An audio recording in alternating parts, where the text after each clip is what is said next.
Tantor Audio, a division of Recorded Books, presents The Book of Extraordinary New Sherlock Holmes Stories, the best new original stories of the genre. Edited by Maxim Jakubowski. Narrated by Matthew Lloyd Davies. Introduction.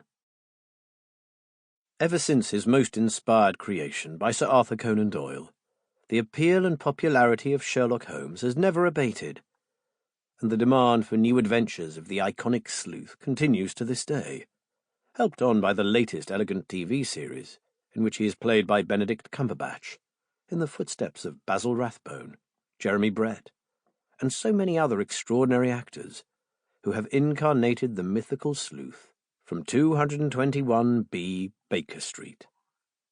Likewise on the page, where a variety of writers have taken it upon themselves, first somewhat illegally, whether in the guise of pastiches or parodies, and then, after the copyright expired, at different times according to the country where they lived or published, to satisfy the reading public's appetite for new adventures of the immortal detective and his cohorts, all shedding new light on the character, as well as adding invaluable new adventures to the canon, many worthy of Conan Doyle himself in the process. I am thinking of John Gardner, John Dixon Carr, Nicholas Mayer, Anthony Horowitz, Michael Hardwick, Michael Curland, to name but a few. Some of my favourite contemporary writers of crime and mystery have, at my request, contributed each a brand new story featuring the mythical detective, and in many cases the obligatory John Watson, and even, but whisper it quietly, their nemesis Dr. Moriarty, as well as such favourite characters like the alluring Irene Adler and the familiar Mrs. Hudson, Mycroft Holmes, or Inspector Lestrade, as further examples of his awesome powers of deduction and his unerring quest for the truth, however improbable it might at first appear. I think it makes a fitting new volume to our Mango series of mystery anthologies, which began with the Book of Extraordinary Historical Mystery Stories, followed by the Book of Extraordinary Amateur Sleuth and Private Eye Stories, and the Book of Extraordinary Impossible Crimes and Puzzling Deaths. But who am I to delay your listening pleasure? So I shall cease forthwith to tease your imagination, and let you get on with this treasure trove of new cases, featuring the one and only Mr. Sherlock Holmes.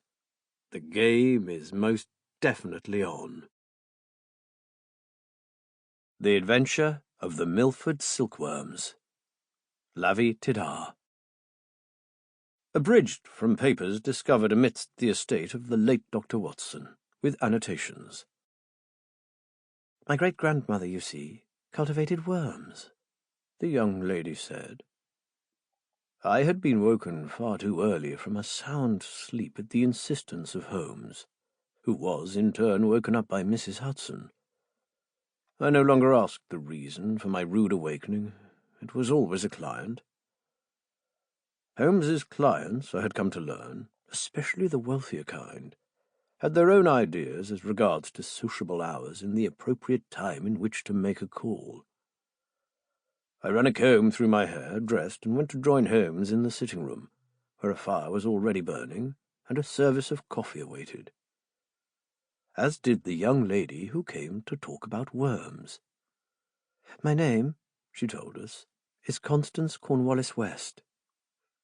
She was a dainty little thing. Years later the world would come to know and be riveted by the scandalous tales of Constance, who married and then divorced the Duke of Westminster, and of her sister Daisy, Princess of Pless. But at this time she was yet unmarried, a sweet young woman of 18 and troubled. Holmes poured her a cup of coffee, which she accepted gratefully, and we sat down together. I came by train from Milford, she said. Milford-on-Sea, I should say. My father is trying to turn it into a resort, you see, and he felt the name change would be more attractive to visitors. Holmes lit a pipe and listened attentively. We own much of the land thereabouts, Constance said. My great-grandfather was a naval officer under Admiral Cornwallis. When the Admiral retired, he moved to the Newlands estate, and, since he looked upon my great-grandfather like a son, invited him and my great-grandmother Mary to live with him. Great-grandfather passed away when my grandmother was but a baby. Great-grandma Mary looked after the Admiral well into his old age, and managed the estate on his behalf. She acquired much of the neighbouring estates, and, upon the Admiral's death, she and my grandmother inherited everything. Great-grandmother was, by all accounts, a remarkable woman. She managed the estate with a firm hand, but her real passion was for silkworms. "Silkworms?" I said. "Yes. In England?" "Yes. You see, she became fascinated by the possibility of raising silkworms for their silk on the estate. For that purpose, she planted mulberry trees imported from Italy and conducted ceaseless experiments until she produced 20 yards of exquisite damask, which she presented to the Queen." "I see," said Holmes. "I see," I said, though in truth I didn't. Constance tugged at a rather fetching earlobe nervously. "I am trying to give you some of the background," she said. "Of course," said Holmes. "I wouldn't have it any other way, my dear." I looked at him in suspicion, for Holmes, though he has many sterling qualities, can hardly count interest in entomology amongst them, unless said insects have laid eggs inside a corpse. "Thank you," Daisy said. She took a sip of her coffee. "My great-grandmother's interest in the silkworms led to the publication of A Manual for Rearing Silkworms in England, to this day the premier work of scholarship on the subject." "A rather obscure topic in truth," I murmured, and Holmes shot me a rebuking glance.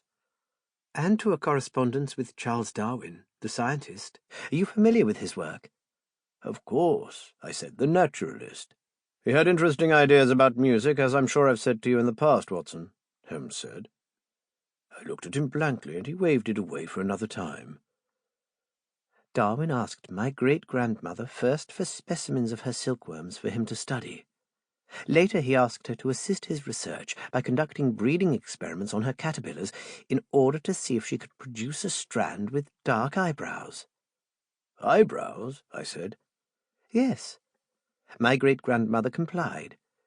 She separated 20 caterpillars who all exhibited dark eyebrows and bred them, and indeed proved satisfactorily that the silkworms in the study all inherited eyebrows from their progenitors, some darker than others, but all plainly visible." "Fascinating," murmured Holmes. "It's all in Darwin," Constance said, "or so I'm told. In due course my great-grandmother succumbed. My father, her grandson, is a member of Parliament, or was until last year. He is now firmly committed to a plan to turn the old estate into a seaside resort. My mother is not as keen. My sister, who could otherwise be relied upon to assist me in tampering my father's schemes, is recently married to Hans, the Prince of Pless, and now lives in his ancestral castle in Silesia. They are very wealthy." "Indeed," murmured Holmes. "I do miss her so," Constance said. Holmes drew on his pipe thoughtfully. "What exactly do you seek me out for, Miss Constance?" he said. "I assume it is not merely to deliver this sermon about worms, as invigorating as I did find it." The girl blushed. "No, of course not," she said. "You see, I reside in Newlands, a place which I love dearly. We still have my great-grandmother's mulberry trees. My mother wishes me to marry well, but I am yet free from the shackles of matrimony. I do not approve of my father's plans for the area, but I would never stand in his way. Usually his various schemes end naturally, with no harm done. But things have gone awry in Newlands in some way. There is a boy, a man, I mean, who lives on the grounds, who I am friendly with, a Mr. Maiden, who spent some time in India and is a keen botanist. We often get such enthusiasts as lodgers staying with us. I came upon him the other night lying in the road, beaten and bloody. He refused to tell me what had transpired, but he was shook, and I must tell you, Mr. Holmes, so was I. There was a violence visited upon him, I know that much. And there is more.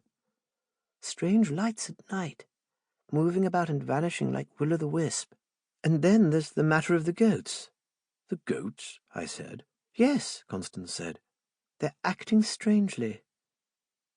I looked to Holmes, fully expecting him to dismiss this seeming nonsense, and wishing I had had the good sense to remain in my bed. Yet Holmes leaned forward, eyes bright and more animated than I had seen him for some time. How so? "They keep heading toward my great-grandmother's old barn," Constance said. "And they are aggressive, even more so than usual for a goat, I mean. One nearly got me the other day, and the other tenant that we have, old Mr. Hemsley, has been severely bitten by them on 2 separate occasions." I was mortified. Newlands is a safe place from the world, a haven, Mr. Holmes. But now I suspect that my father's plans of redevelopment have raised the ire of some local residents who are using mean tricks as a way of scaring us off. Poor Mr. Hemsley never quite recovered from the incident with the goats, and now roams the estate quite sleepless, and in a state of nervous agitation that breaks my heart on seeing him. Please, Mr. Holmes, I know this mystery is barely worth your time. There is no diamond stolen, and no murder, thank the Lord. But all the same, we are upset and baffled, and the local constable is hardly equal to the task. Will you help me?" At such an innocent plea, delivered in such pleasing tones, and coming as it did from that sweet mouth, all my previous doubts had been cast away as though they never existed. "Well, if Holmes would not, then I would, my dear Miss Constance," I said fervently. She turned those big round eyes on me with gratitude. "You would, Dr. Watson?" "Please, call me John." "John, then," she said, and smiled. Holmes put down his pipe. "Well, Watson," he said mildly, "it seems you have made the decision for both of us. I am intrigued, yes, though I do believe I have all the pertinent information, and have come to a preliminary conclusion based on your report, Miss Constance.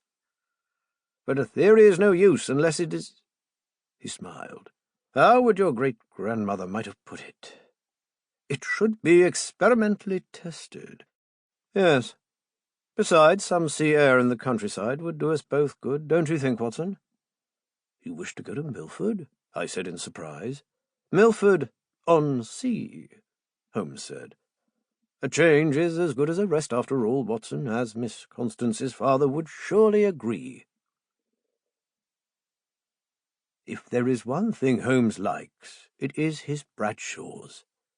He was studying it with satisfaction long before we even left London.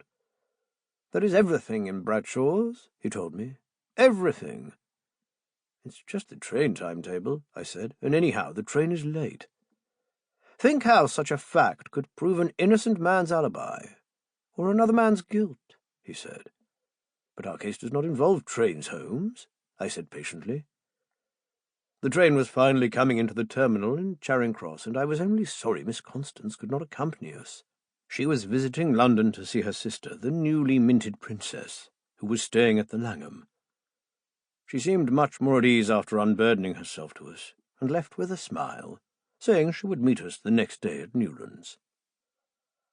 The hustle and bustle of passengers was all about us, and the conductor blew his whistle.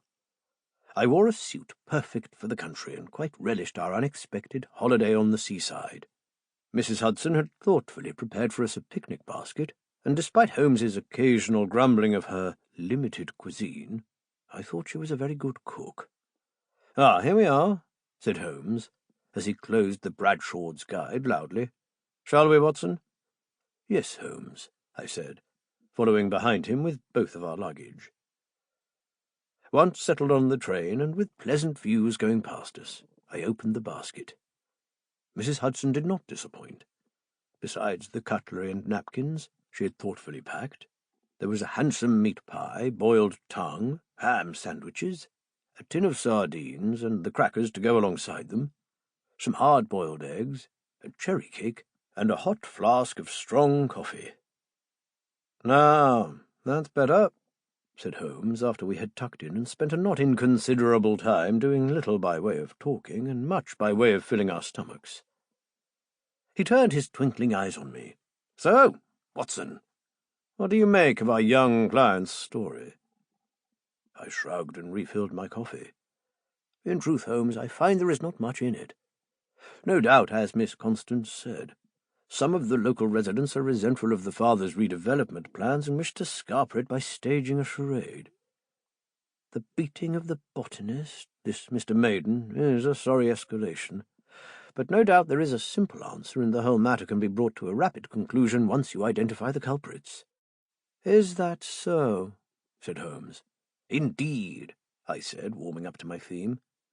"It is a small place. This should hardly be taxing. Why, I could do it myself." Holmes smiled at me. "And impress Miss Constance by doing so?"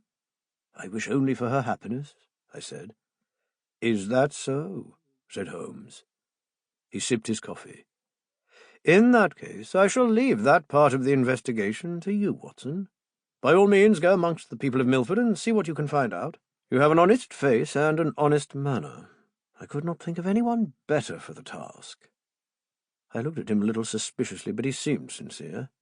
"And what do you make of the more puzzling elements of the tale?" he said. "This matter of the goats, for instance." I laughed.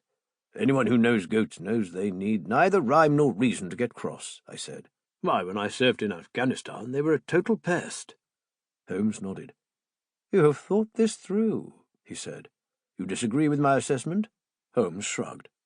"Yours is a logical and clearly argued hypothesis," he said, not really answering my question at all. He picked up his Bradshaws again, then reached for a pipe. "Now, back to the old 4:50 from Paddington," he said. And he spent the rest of the journey engrossed in the timetables of British trains. We aligned at the station of New Milton, a new modern building with nothing much beside a post office opposite it. There were pleasant fields all about us, and a cab waited outside to take us to Newlands Manor. "Mr. Holmes and Dr. Watson." We introduced ourselves, and the driver in turn offered that his name was Joe Maiden. The botanist Miss Constance had mentioned was staying on the estate. He was quite young and handsome in a boyish way, and he chatted in a friendly manner all the way along the road as he drove. "Tales of your exploits have reached far and wide, Mr. Holmes," he said. "When Constance telegrammed from London to say you were arriving, I volunteered to drive you. I often help around the estate, and often I travel widely with the carriage in search of specimens. I am a keen botanist, you see." I noticed his familiar use of Miss Constance's name. She had not mentioned an attachment between the two, but then again she was young, pretty, and unwed, and it was only natural to assume that she would have her share of suitors. I could hardly begrudge the young man his interest. "A botanist?" said Holmes. "Yes, sir, Mr. Holmes. I was drawn here by the old Mrs. Whitby's research in silkworms.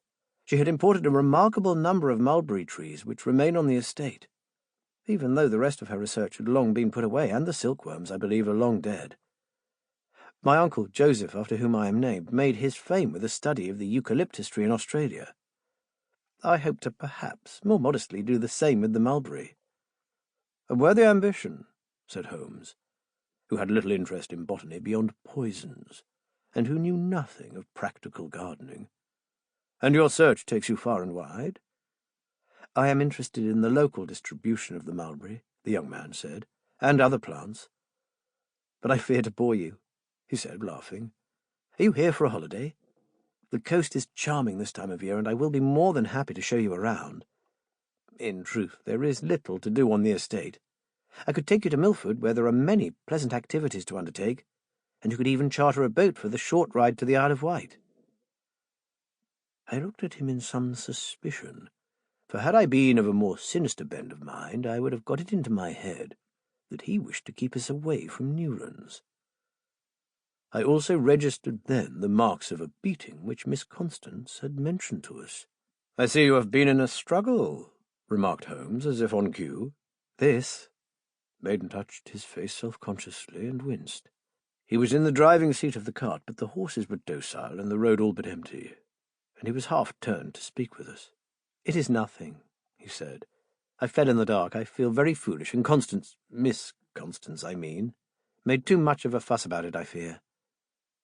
"You were in India," Holmes said. "Yes, for a short time only, on my quest for adventure." When he smiled easily. "I worked as a clerk for the Royal Commission on opium. It was not very glamorous, and the weather did not suit me, so I returned on the next ship."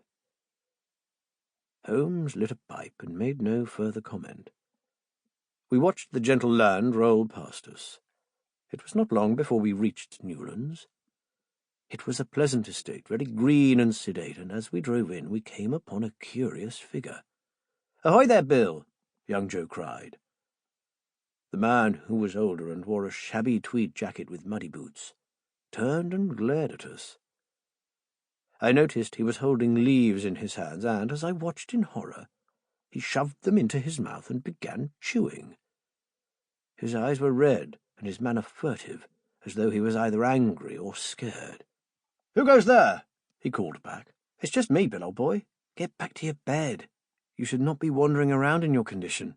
"Nothing wrong with me," the man cried. He stomped the ground with his muddy boot. "I have too much to do, maiden, too much to do. Watch out for the goats."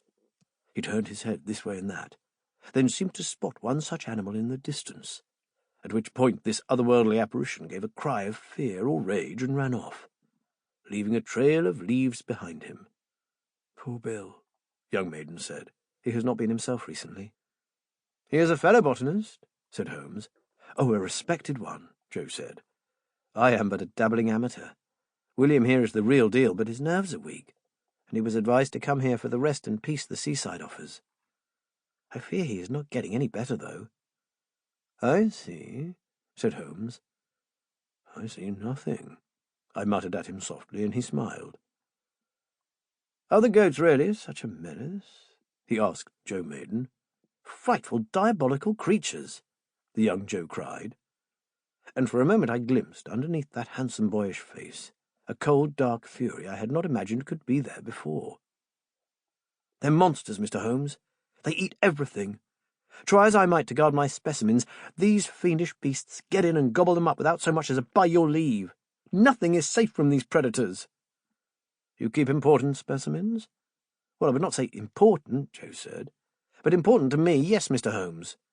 Besides, you saw their effect on poor Bill. The man is distraught." "Because of the goats?" Holmes said. "Exactly." "I see," said Holmes. "I don't," I said. "It seemed to me a lot of fuss about goats." I decided not to let any of this bother me. The family, we were told, were all away that day. Miss Constance in London, and William Cornwallis West and his wife called away unexpectedly to their castle in Wales. We were shown by hospitable staff to large roomy accommodation, and were offered a more than suitable lunch from the impressive larders.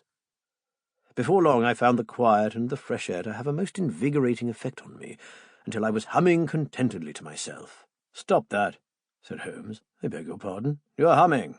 "Was I?" "You're still doing it," he said. "My, Holmes, you seem as tense as that poor chap we saw earlier," I said.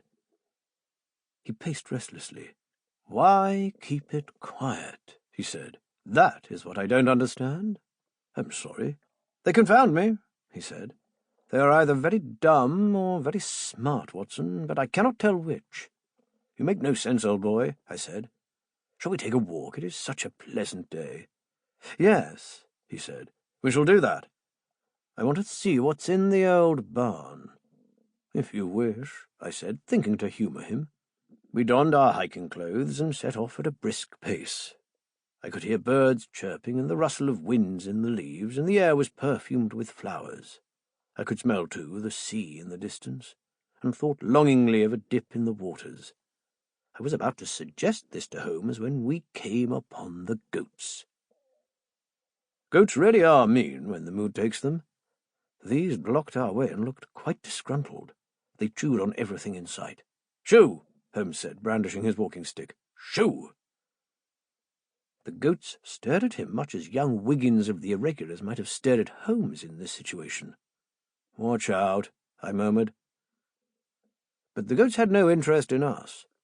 We pushed through them, though they followed us in a manner both listless and menacing as we made our way to old Mrs. Whitby's barn. I did not know what Holmes expected, but when we got there the barn doors were open, and there was nothing inside but some rusting old machinery and freshly dug holes in the ground. "Aha!" Holmes said. He pointed my attention to the clear prints of 2 sets of footsteps in the mud, and to swathes of swept earth, as though something heavy had been dragged across it.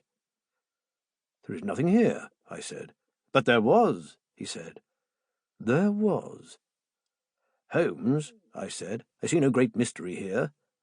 The young man said he fell, and as a doctor I can tell you I believe him. His injuries correspond.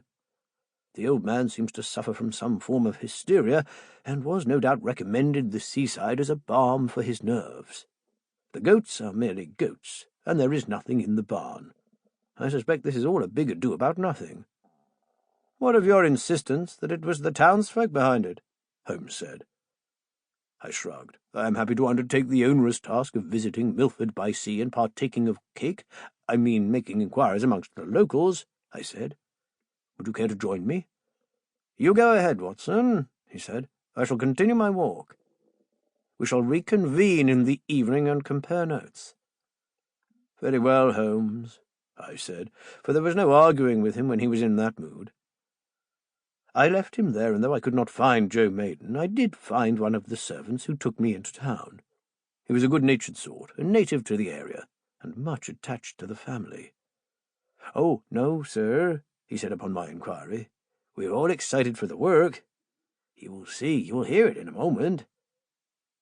And indeed I did. For as we approached Milford by sea, I could hear the sounds of construction and industry.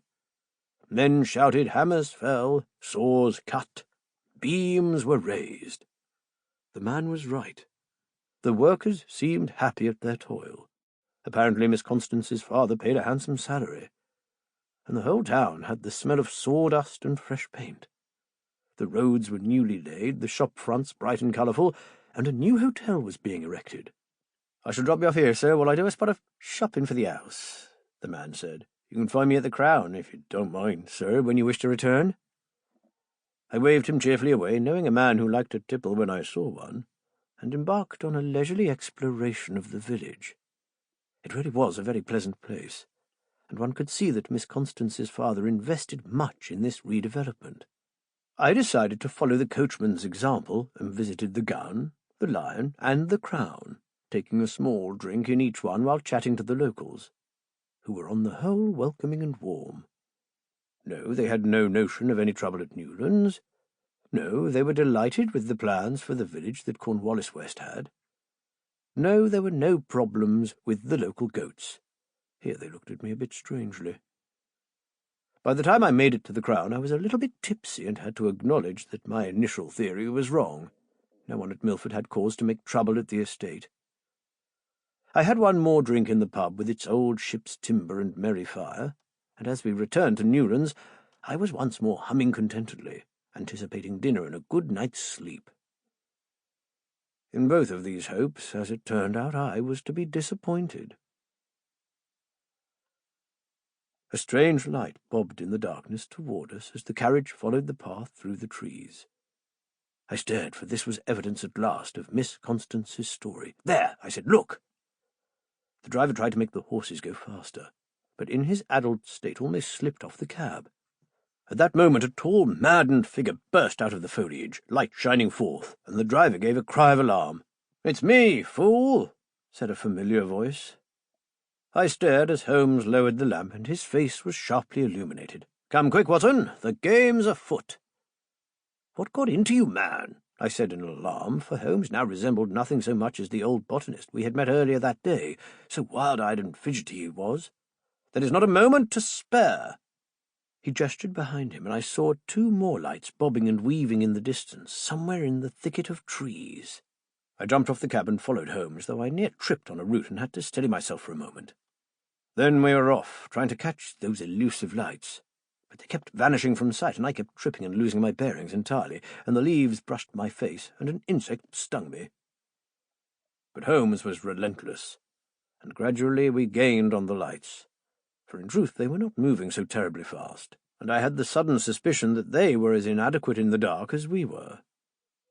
We were long past the old barn at this point, to the south of the estate, where the old mulberries must have grown. I had no real idea what trees or shrubs any of these were. I doubted Holmes did either. "We lost them," Holmes said. He stopped at last, but so abruptly that I tripped again, trying to halt, and he grabbed my arm to steady me. "How did your investigation in the village proceed?" he asked. "It was as you said," I admitted. "I cannot see the locals involved in any way." "Who are we following, and why?" "You shall see," he said. If only there was a... There! For a moment I could not see what he was referring to. Then I heard a rustle in the undergrowth, and out of the... Sample complete. Ready to continue?